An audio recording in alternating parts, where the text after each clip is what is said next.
Welcome everyone to this program for members, alumni, and volunteers for Chi Phi Fraternity. Due to the generous support of the Chi Phi Educational Trust, we are able to bring you this program today as part of our Building Better Men webinar series this spring. And in this program, we're going to hear from Ross Zabo and his Behind Happy Faces program. My name is Ryan Lugabill, and I serve Chi Phi as the Director of Education and Accountability.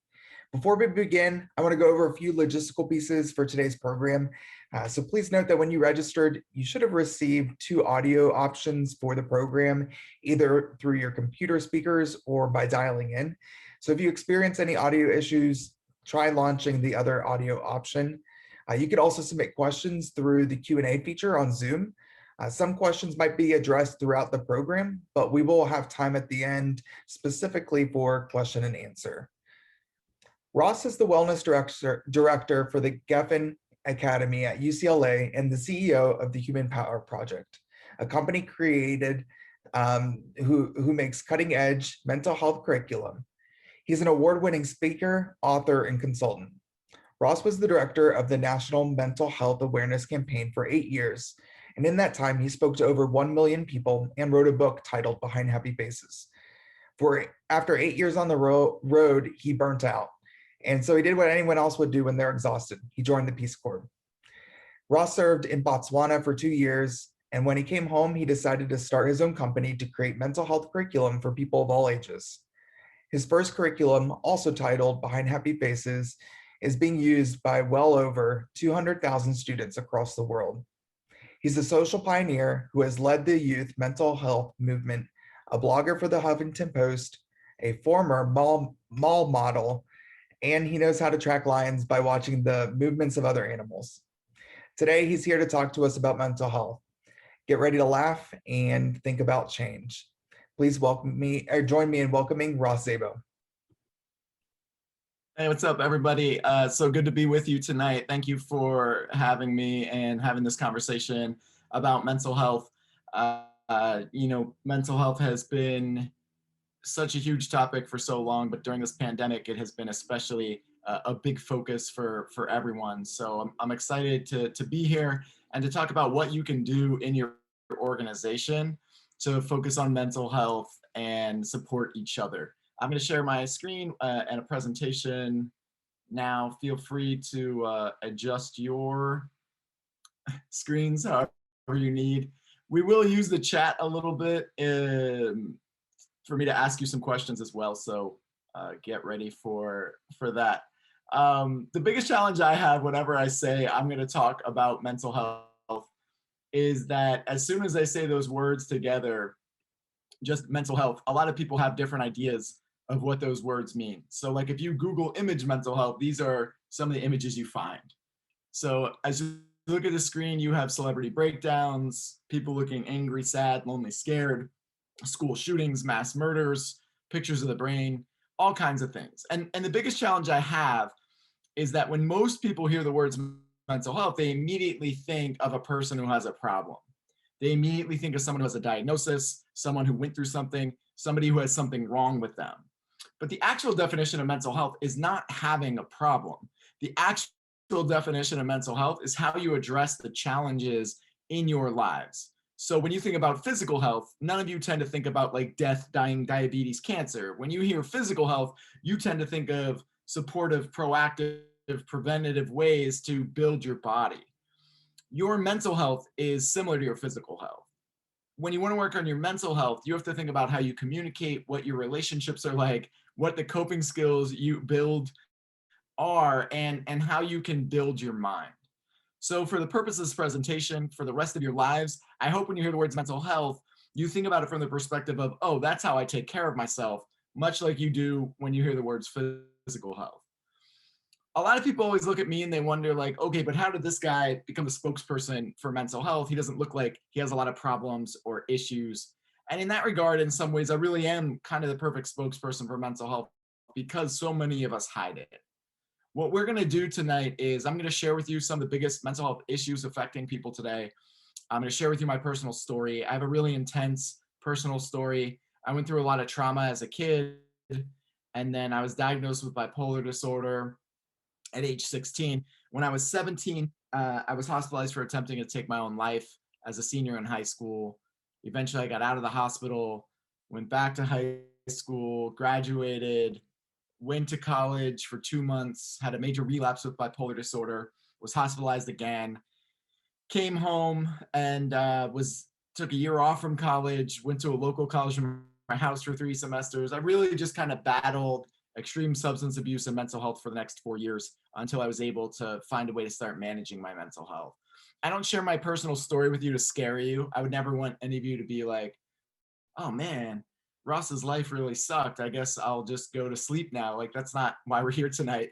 I share my personal story to help you think about the choices and the decisions that you're making and to give you actionable tools that you can take in your chapters.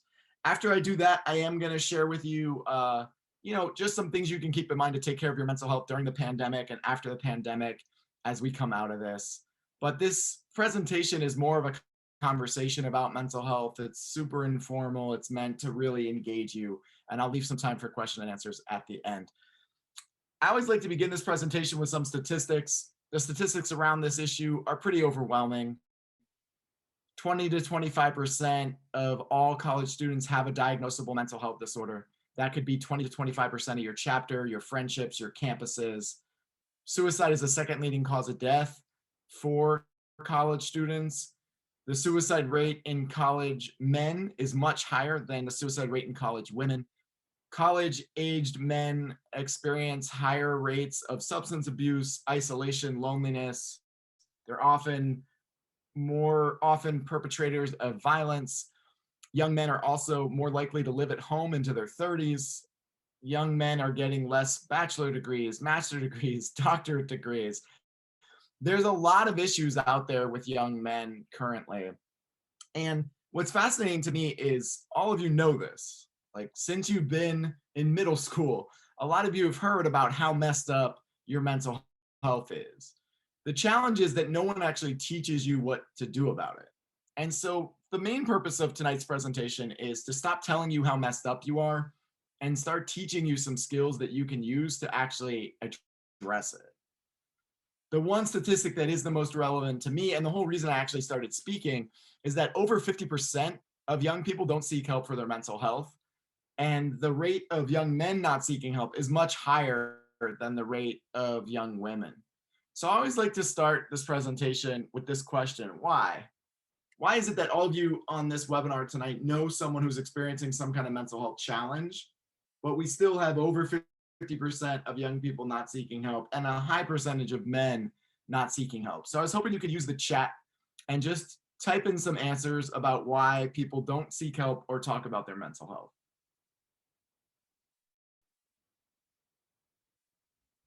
Let's see if we can get some answers in the chat. Again, all of you know someone who's experiencing some kind of mental health challenge. We still have so many people who won't talk about it.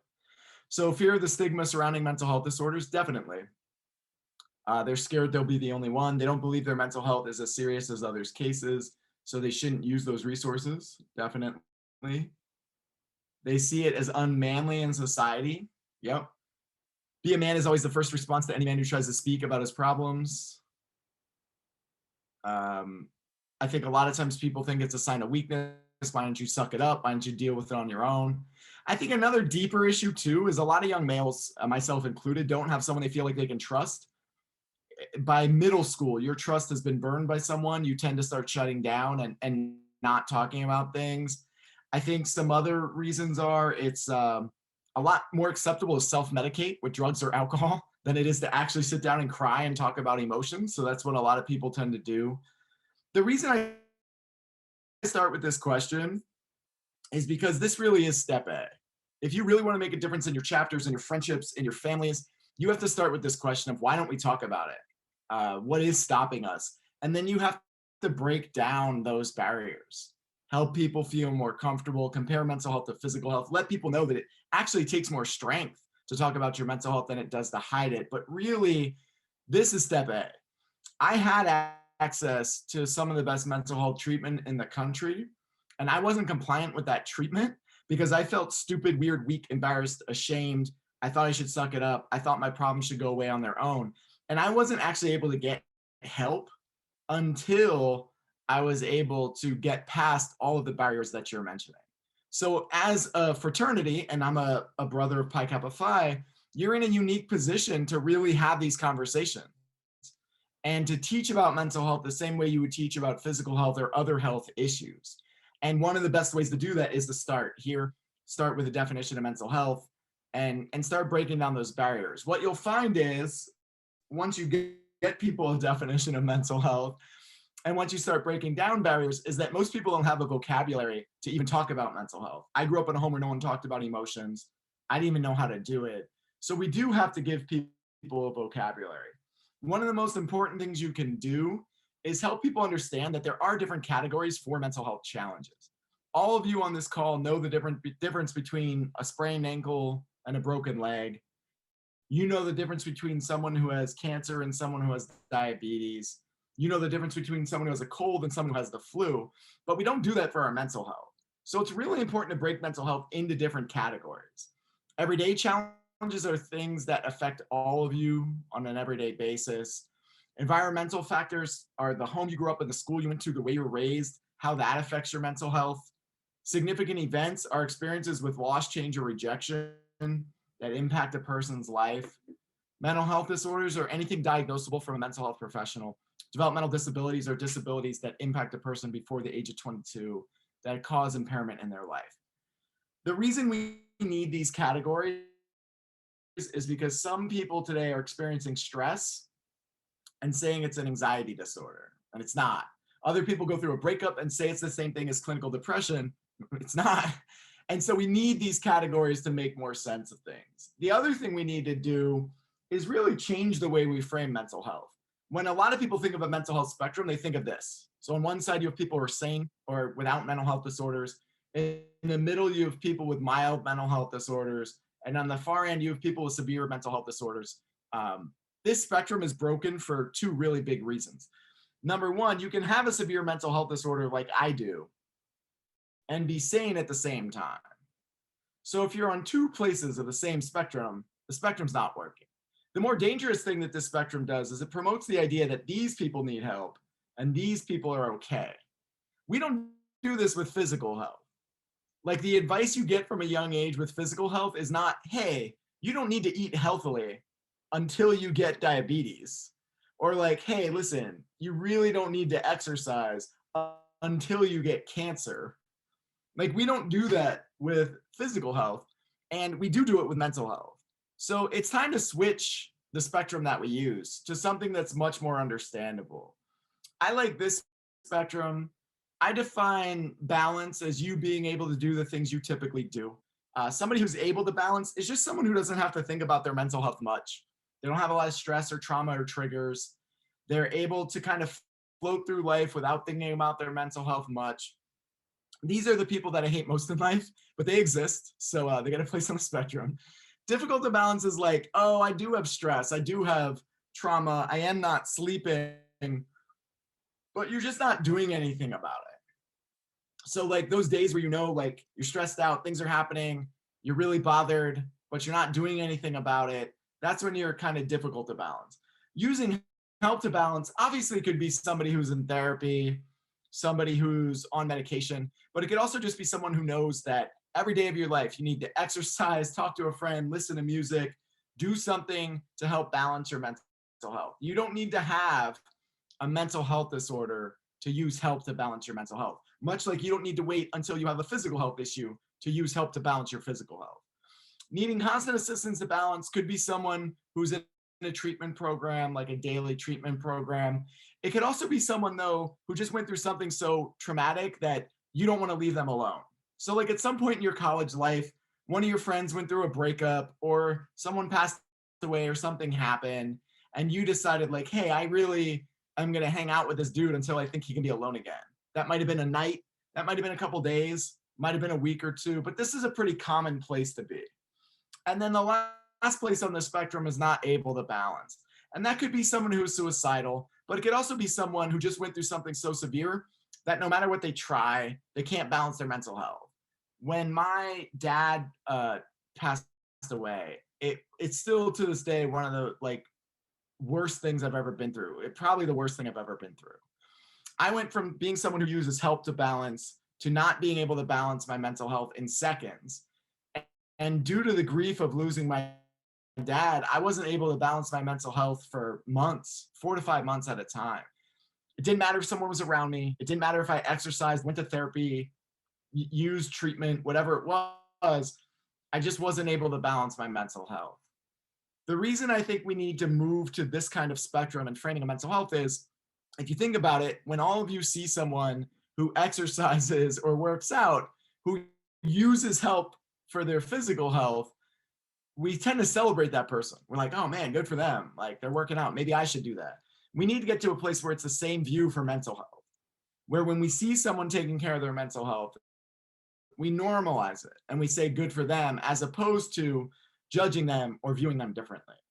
So after you have a definition of mental health, you break down the barriers of why people don't seek help, and you start to build a vocabulary.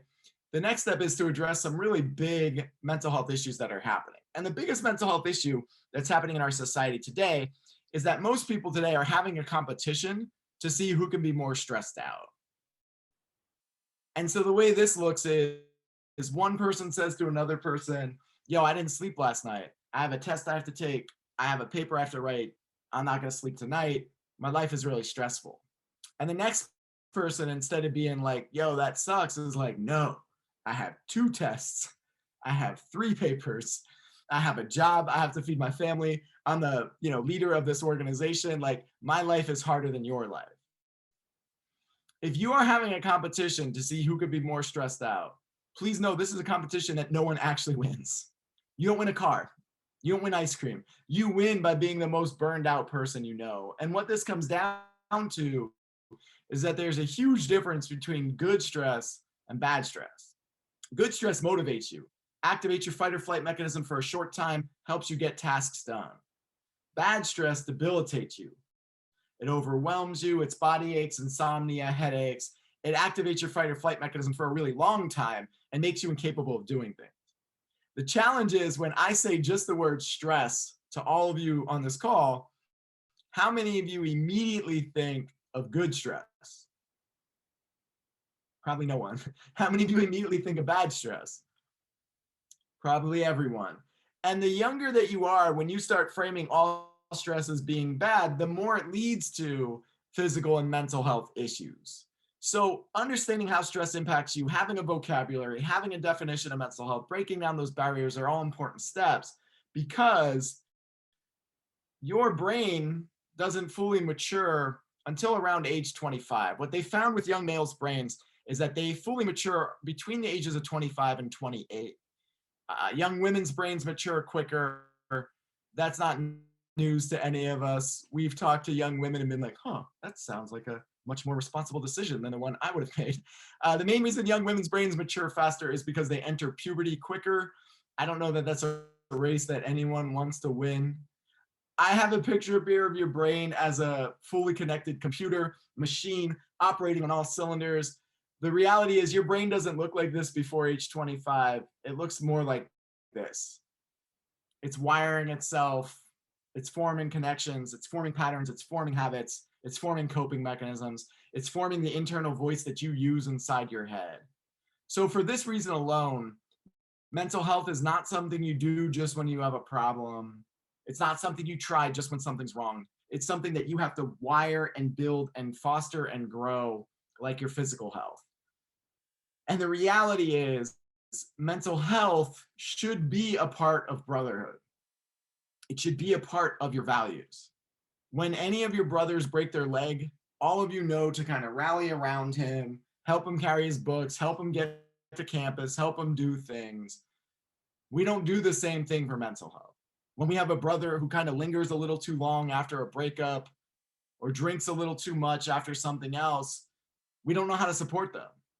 We don't know what to do for them. And that needs to change. And so what I'm going to do now is share with you my own personal story. I have a really interesting beginning to my personal story. I live in Los Angeles now. I work at UCLA. I didn't grow up in LA. I actually grew up in Pennsylvania. That is not interesting. What is interesting is that I was actually born in Bethlehem and raised in Nazareth, Pennsylvania. If you're not familiar with my home state, about an hour north of Philadelphia are two towns, Bethlehem and Nazareth. The deal is if you're pregnant and you live in Nazareth, there's no hospital for you. So you actually have to go to Bethlehem where there is a hospital, have your child, flee back to Nazareth. I'm not sure how my mom got back. I used to do this part of my personal story without Google Maps, and someone would always be offended and be like, hey, I liked your presentation. That's not a funny joke. Like, you're not mental health Jesus. I never said that. I never hashtagged that.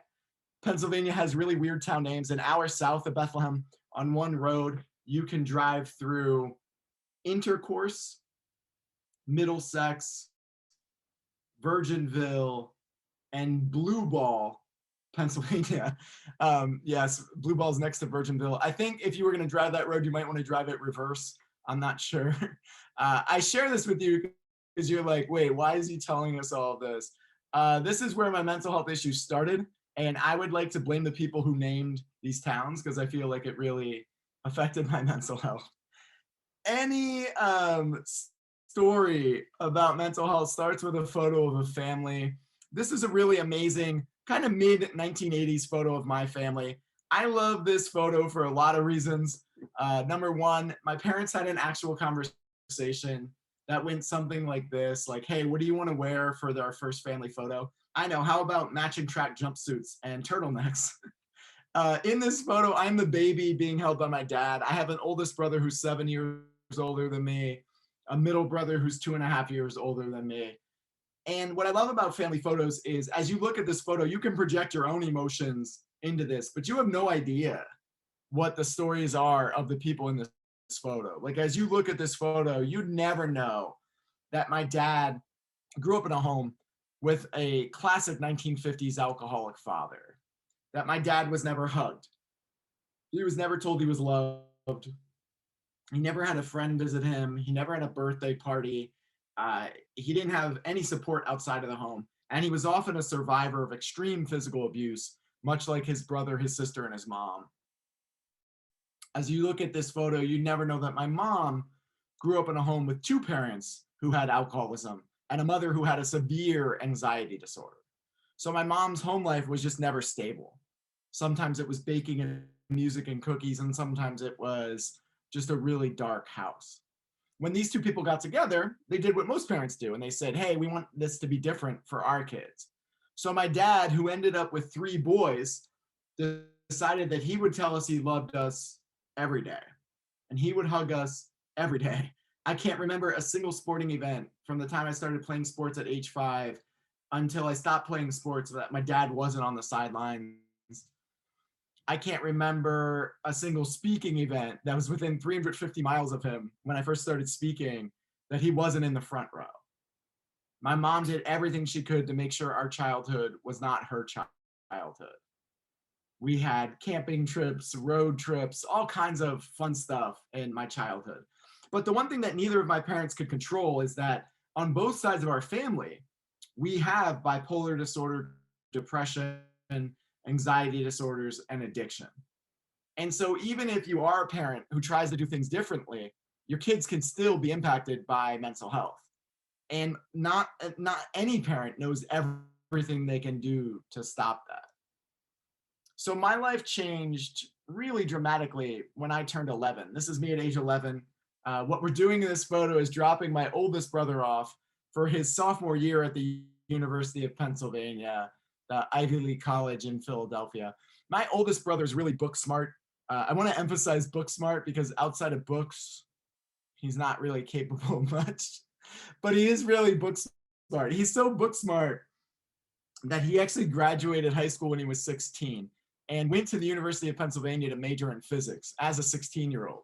He got through his freshman year. This is us dropping him off for his sophomore year. We dropped him off at the end of August in that year. And then at the end of October, my dad got a call from the University of Pennsylvania Hospital saying, your son has been determined to be a threat to himself and others. We've hospitalized him against his own will. We need you to come down here immediately. My oldest brother has bipolar disorder. What happened was he hadn't slept for about 6 days. He was walking around in the stairwell singing loudly at night. He was trying to teach classes. So the counseling center met with him, determined he was a threat to himself and others, and hospitalized him. And that was really just the beginning of trauma for me. So a couple weeks later, I went to visit my oldest brother in a psychiatric ward. That was November of that year. 2 months after that, in January, my grandmother died. 10 months after that, my best friend was killed in a car accident. And 2 months after that, my grandfather died. So between the ages of 11 and 12, this little guy went through a lot. And no one ever sat me down and was like, hey, this is how you cope. I tried to navigate coping on my own. And what I did first was I went out of my way when I was in the hospitals, the funerals, all these other situations to do everything I could to make people laugh. But I never shared my own emotions. And then around age 12, I started drinking alcohol. And I didn't drink every day, maybe drank 2 to 4 times a month. But I found that the alcohol kind of numbed me and it was a good escape. The reason I'm sharing this with you is because the very first coping mechanisms that I ever developed are still coping mechanisms that I battle to this day. As I went through ages 13, 14, 15, I kept hiding my emotions and I kept drinking. And so by the time I turned 16, it's okay to laugh at this photo. Who thought this kid would have trouble adjusting to high school? Probably a lot of people. But by the time I turned 16, my issue changed a lot.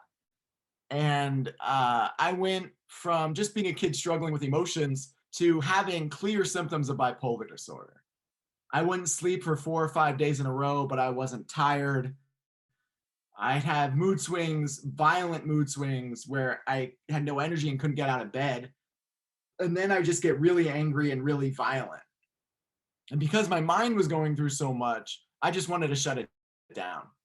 So the quickest way for me to shut my mind down at age 16 was to drink. But I didn't drink to hang out with people.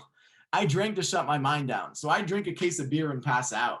Drink a bottle of vodka, drink a bottle of rum and pass out. I was not trying to socialize. I just wanted to escape my pain. Luckily, my middle brother noticed everything I was doing. He told a friend of the family. Friend of the family was like, hey, I think you need to seek help. So at 16, I sat down with a psychiatrist, answered all of his questions, and he was like, okay, you have bipolar disorder. In my 16-year-old brain, I thought, cool, it's got a name, you'll give me something and I'll move on with my life. But 2 very dangerous things happened to me before that diagnosis. Number 1, I learned to drink alcohol before I learned to talk about my feelings. And number 2, I had been hiding my emotions since age 11 up to age 16. So as I went through my junior year of high school and into my senior year of high school, that's what I continued to do. I hid my emotions as much as I could, and I drank. And when I went into my senior year of high school, I went into a really deep state of depression. And that didn't just happen in one day. Like in September of my senior year, I started feeling really lonely, felt like there was no one to talk to, no one would understand me. But even if there was someone to talk to, I thought I should suck it up. I thought I should deal with it on my own. And if I couldn't, I must be weak.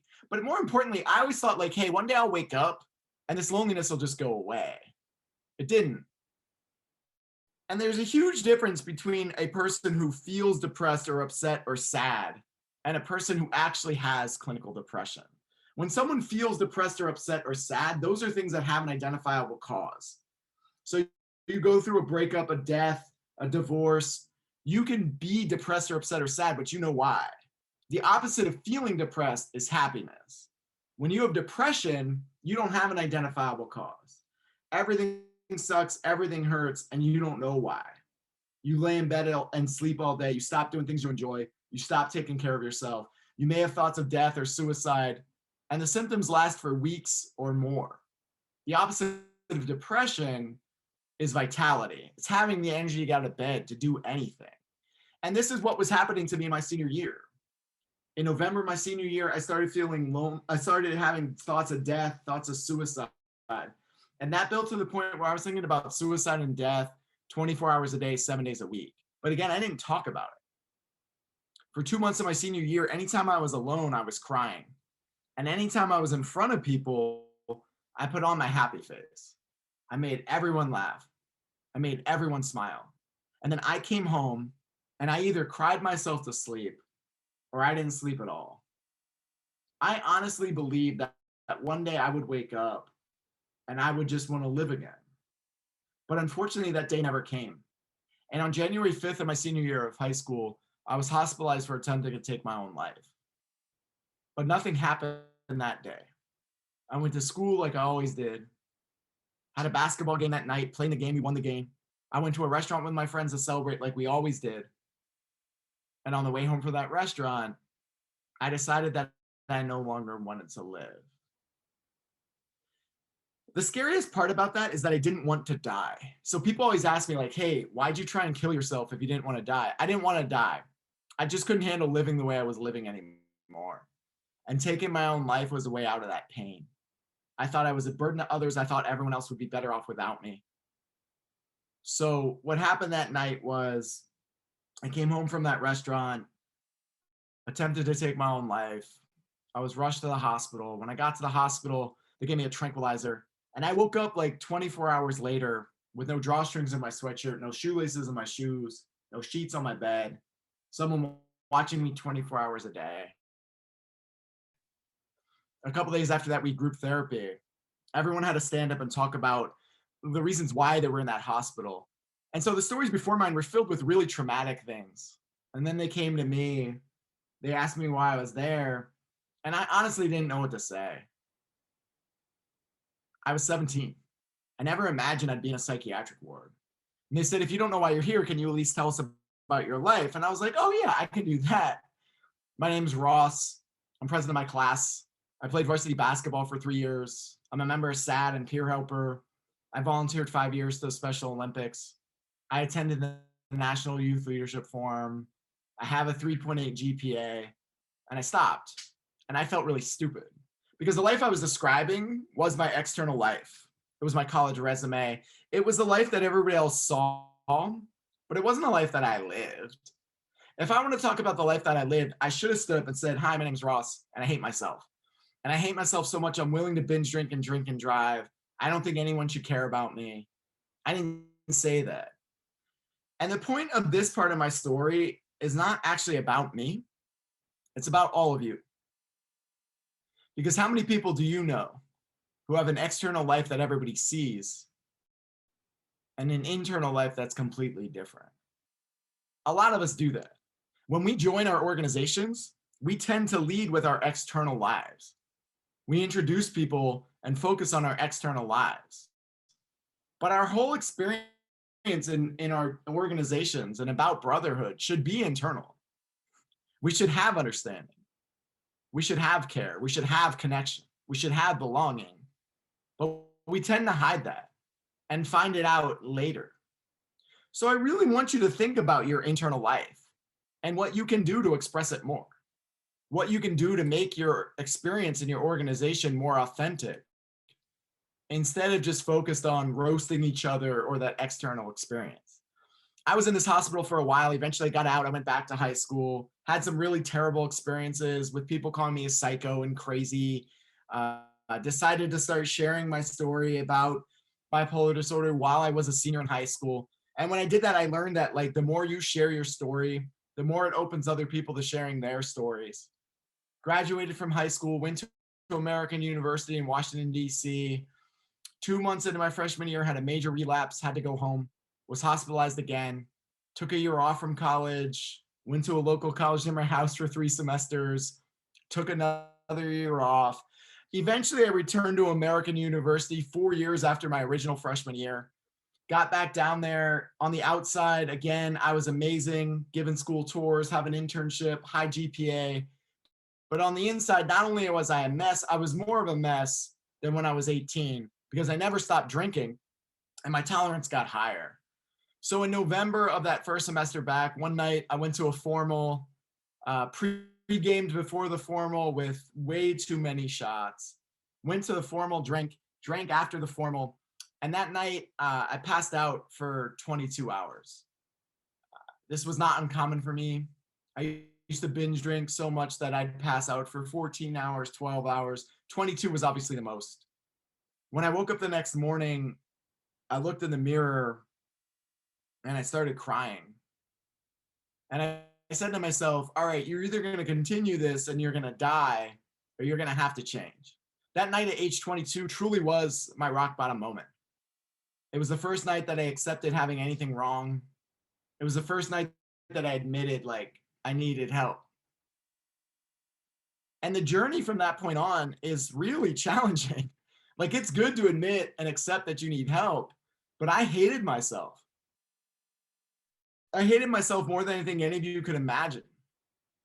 And there are few things more dangerous than a human being who hates themselves. Because when I hated myself, I had no consequences. I drove drunk all the time. I had unprotected sex. I did a lot of drugs. I didn't care what happened to me. The first thing I needed to learn to do was actually like myself. Once I learned to like myself, only then could I get treatment and therapy and really find a way to balance my mental health.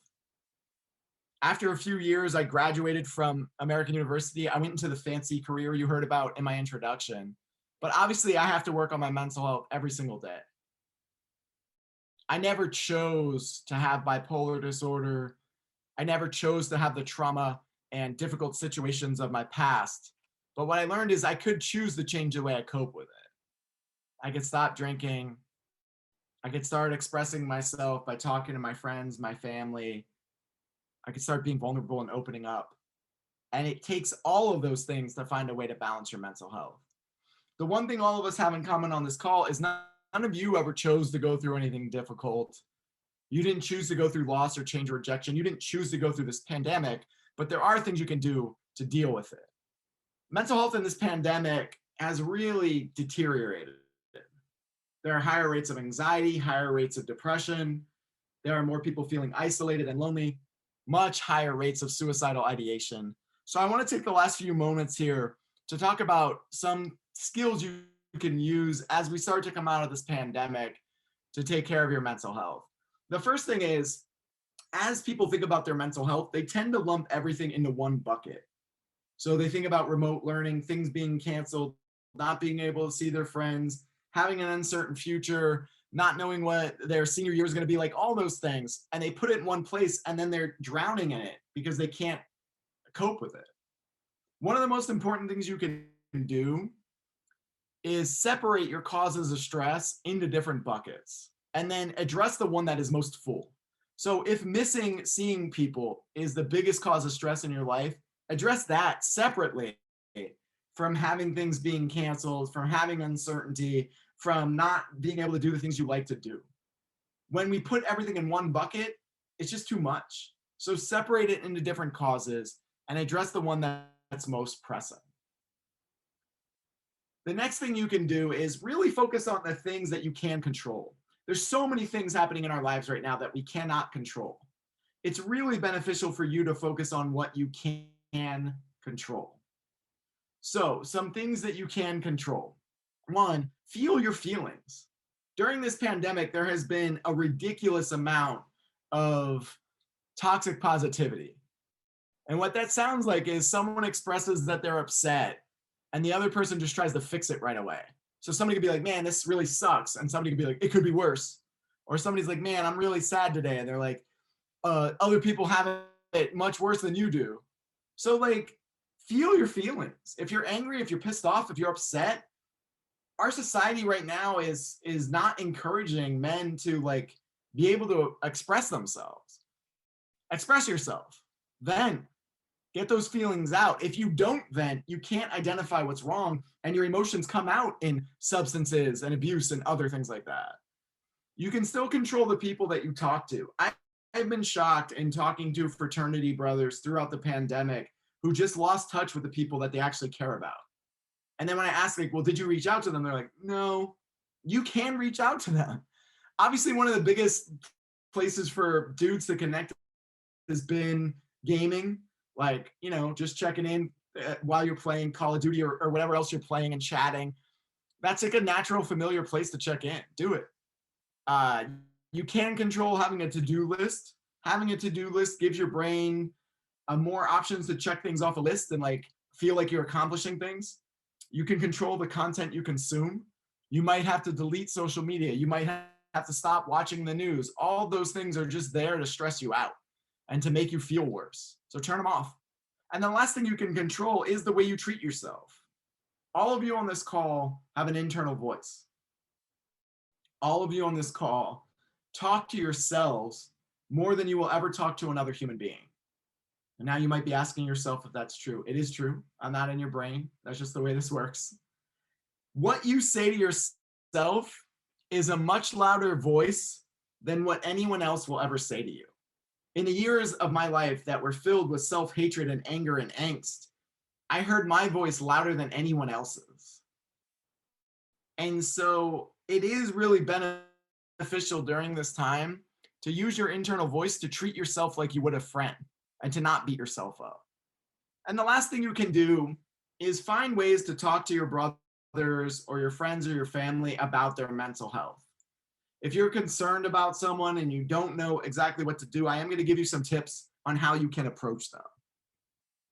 So the first thing you want to do is try to help them feel more comfortable.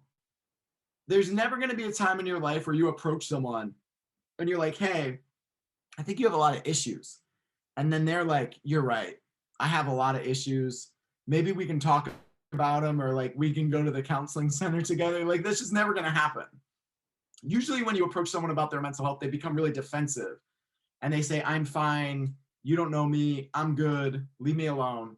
So whatever you can do to help them be more comfortable, compare mental health to physical health, let them know you care about them, let them know that they would check in on you if you were struggling, whatever you can do to really have them feel more comfortable.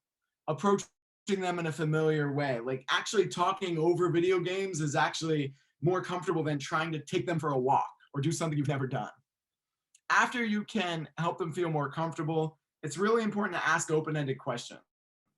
Allow them to expand on what's happening in their life, what's going on. When you ask yes or no questions, it kind of just shuts them down. So let's say you do get them comfortable, you do get them talking. The next step is having a plan if their situation gets worse and they refuse to seek help. This is the most likely option. Somebody confides in you, they don't actually want to seek help, so they just keep telling you what's wrong, but you're stuck. You can talk to their parents, you can talk to your advisor, you can talk to your counseling center, having a plan of what to do if they're not seeking help.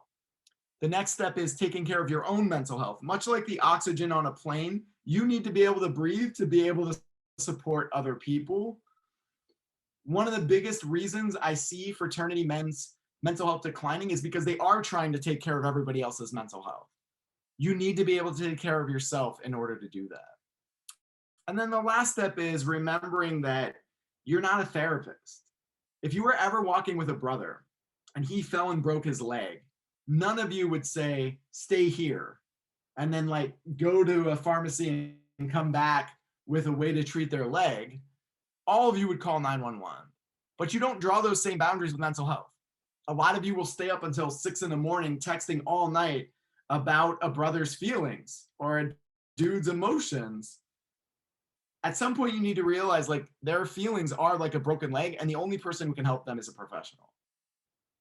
So the last thing I want to say to you tonight is I spent a lot of time during this presentation talking about how plastic the brain is, how it can change, how it can grow.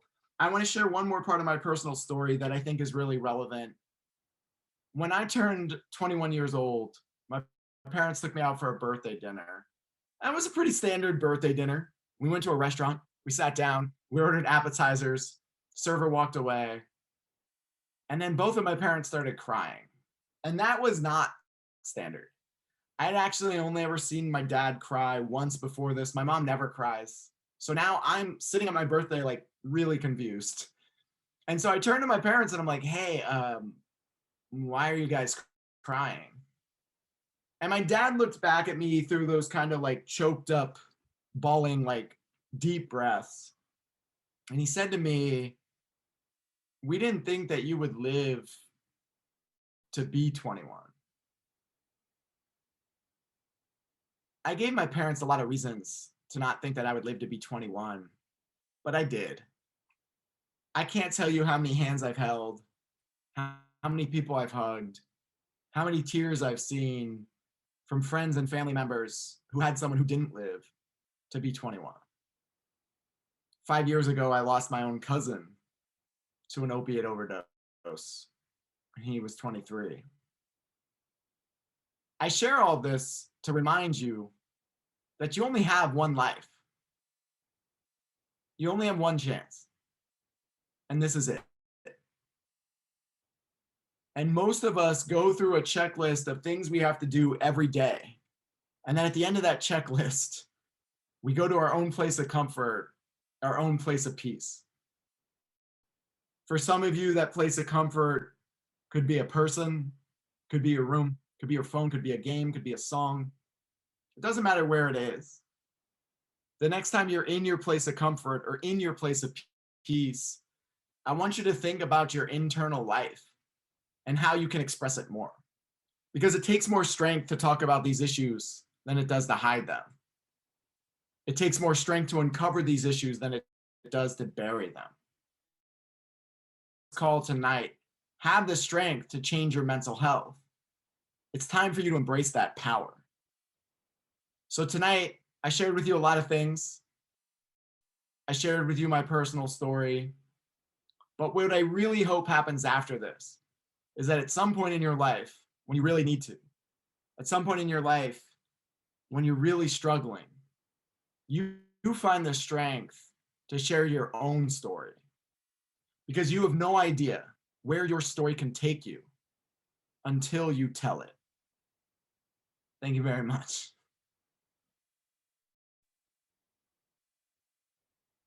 All right, we will do the quiet Zoom, can't see a reaction fun thing. I did want to leave like 10 minutes for question and answers. Also, if you are interested in following me on social media or anything, on Instagram, I'm just Ross Zabo. Twitter, I'm Ross E. Zabo. Does anybody have any questions? Yeah, thank you, Ross. We'll take a Q&A in that chat box. If anyone has any questions for Ross, we'll give you a couple of minutes to type those in. And while you're doing that, I'm going to share a link in the chat of a survey of the program tonight. So make sure to fill that out so we can get some feedback. We always appreciate that from everyone. But go ahead and type in any Q&A questions you might have in that feature in Zoom.